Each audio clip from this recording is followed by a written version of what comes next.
नमस्कार, मैं हूं आलोक मेहता। एडिटर्स आई में आपका स्वागत है। हमारा अनुरोध है कि आप एडिटर्स आई देखें, लाइक करें, सब्सक्राइब करें, मित्रों को, ग्रुप्स को भेजें, उनसे भी आग्रह करें कि वे भी सब्सक्राइब करें और उनकी राय, कमेंट्स, आपकी राय, कमेंट्स भी हमको मिलते रहें। हमेशा उनका स्वागत है। बहुत पुराना गीत है, आपने सुना भी होगा, पहले भी एक आध बार मैंने इसका जिक्र किया कि देखो दीवानों ऐसा काम न करो, राम का नाम बदनाम न करो। अब क्या कहा जाए, भारत का नाम बदनाम न करो, राहुल ऐसा काम न करो। बहुत सही परीक्षाएं हैं। भारत में लोकसभा के चुनाव है, विधानसभा के चुनाव है, नगर पालिका के चुनाव है, नगर निगम पंचायत के चुनाव है। जर्मनी में जाकर के राहुल गांधी, कांग्रेस के शीर्षस्थ नेता, उन्होंने जिस ढंग से, हमेशा ही कुछ न कुछ बुराई करते हैं, लेकिन इस बार जर्मनी में जाकर के बर्लिन में जिस तरह से कहा कि भारत के चुनाव ही निष्पक्ष नहीं है, फेयर नहीं होते हैं, सब कुछ ऐसा है, कंट्रोल्ड हो गया है, बिल्कुल प्रजातंत्र नहीं है, इस तरह के जितने आरोप लगाए, ये इतने दुर्भाग्यपूर्ण है। अच्छा, वैसे तो वो भारत में भी इसी बातें कहते हैं, मैं मानता हूं कि भाई आज के डिजिटल के जमाने में वो यहां कहे या वहां कहें, बात तो एक ही है, वहां की बात यहां पहुंच गई, यहां की बात वहां पहुंचती है। लेकिन फिर भी भारतीयों के समूह में या विदेशियों के बीच में जब आप वहां के राजनयिकों से भी मिलते हैं, जाते हैं, भारत के प्रतिपक्ष नेता की तरह आपका दर्जा है कैबिनेट रैंक का, और उसके बाद आप भारत के उस लोकतंत्र की धज्जियां उड़ाएं, बदनाम भारत की है। दुनिया के देश, जर्मनी के राजदूत भी जाकर के देख चुके हैं, जर्मनी के मंत्री, जर्मनी के चांसलर, जम्मू कश्मीर जैसे संवेदनशील इलाके में जिस ढंग से चुनाव हुए उसकी तारीफ। उमर अब्दुल्ला भी आज ये नहीं कह रहे हैं कि गड़बड़ है, ठीक है मुख्यमंत्री बने, नहीं बने तब भी ये नहीं कह सकते कि चुनाव फेयर नहीं है। आप ये बताएं, कुछ इलाकों में तो वो भी हारे, और अभी तो 2 दिन पहले हमने इसकी चर्चा कल भी कर चुके, महाराष्ट्र में भी नगर पालिका के चुनाव हुए, कहां के शरद पवार आरोप लगा रहे हैं क्या कि फेयर नहीं है। कहीं एकाध इक्का दुक्का किसी कॉन्स्टिट्यूंसी में हो सकता है, तो वो तो पिछले 75 साल में जहां जहां कभी कोई चुनाव में किसी की बद भी आता था, कोई शिकायतें हो सकती थी, चुनाव आयोग ने नहीं, अदालतों ने भी उस चुनाव को निरस्त तक किया, यदि गड़बड़ पाई गई। ऐसी स्थिति में भारत के चुनावों को ही अनफेयर कह देना, तो इरादा क्या है? सवाल ये तो सब आपने भी सुना होगा, टीवी पर इसकी चर्चा हो गई है। क्या राहुल गांधी इस कन्फ्रंटेशन से कई उनके क्या क्या हो सकते हैं इस पॉइंट, उसकी वजह क्या है? एक तो वो निराशावादी है, चूंकि वो उनकी पार्टी बराबर हार रही है तो ठुकरा किसी पर फोड़ना है, ये भी सर्वविदित है।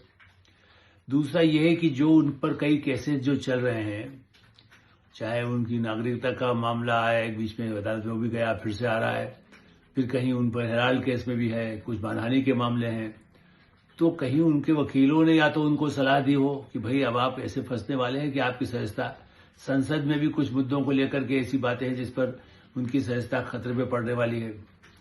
तो वो वैसे भी पलायनवादी हैं, मतलब ठीक है, उन्होंने पहले भी एक बार अपना इस्तीफा दे दिया था अध्यक्ष पद से। अब वो या तो संसदीय दल के और खास करके संपूर्ण प्रतिपक्ष के जिस तरह से नेता हैं, क्या वो ये भी सोच रहे हैं कि उससे हट करके कुछ अपना भूमिका जमीनी वो संभाले? और प्रियंका गांधी, जिस पर मैं आगे आऊंगा, प्रियंका गांधी वो कमान संभाले? परिवार में क्या डिसाइड कर लिया गया है कि वो या तो जेल में रहेंगे या अदालतों में रहेंगे या पदयात्रा करते रहेंगे? ये प्रश्न चिन्ह है। मैं केवल प्रश्न चिन्ह उनके जो समर्थक हैं, उनके जो सलाहकार हैं, उन पर ही छोड़ता हूं कि वही इसका जवाब दे सकते हैं। अभिव्यक्ति की स्वतंत्रता है, कौन रोक सकता है उस पर? अभिव्यक्ति की स्वतंत्रता भारत में अब है, लेकिन पूरे सिस्टम को ही आप नकार दें, पूरी व्यवस्था को कह दें, ये जो नया चक्र है, और उसके साथ में भी कुछ और बातें जो सामने आई है, इसलिए ये मुद्दा मुझे उठाना पड़ रहा है कि लगता है कि राहुल गांधी अपनी पार्टी में भी टक्कर देने के, बॉक्सिंग का उनको शौक है। अब वो रावण वड्रा के साथ तो नहीं करें, लेकिन और नेताओं के साथ करने को तैयार रहते हैं कि निपट लीजिए, आइए क्या करना है, जाओ, जिसको जाना है चला जाए, आना है आ जाए। आता तो कोई है ही नहीं, जाता ही ज्यादा है। तो चाहे वो कर्नाटक की समस्या रही हो, उसके पहले जिस तरह की समस्या आई है नेतृत्व को लेकर के, तो वो कन्फ्रंटेशन जो हमेशा सोचते हैं, टकराव, तो क्या वो टकराव की मुद्रा में है और इसलिए भारत को बदनाम कर रहे हैं? क्या भाई अब उनकी जो सरकारें हैं हिमाचल में, तेलंगाना में, कर्नाटक में, विदेशी क्या सोचेंगे? ये भी निष्पक्ष चुनाव से नहीं जीते हैं, इसका यदि पूरा सिस्टम ही गड़बड़ है तो वो कैसे जीत सकते हैं? वहां भी कुछ हेराफेरी की गई होगी। अपने ऊपर ही, जिसको कहते हैं ना, अपने मुंह पर कालिख पोतना, ये वैसी ही स्थिति है। राहुल अपने मुंह पर कालिख पोत रहे हैं, भारत के मुंह पर कालिख नहीं पोतेगी, अपने मुंह पर पोत रहे हैं। यही इस बात का प्रमाण है।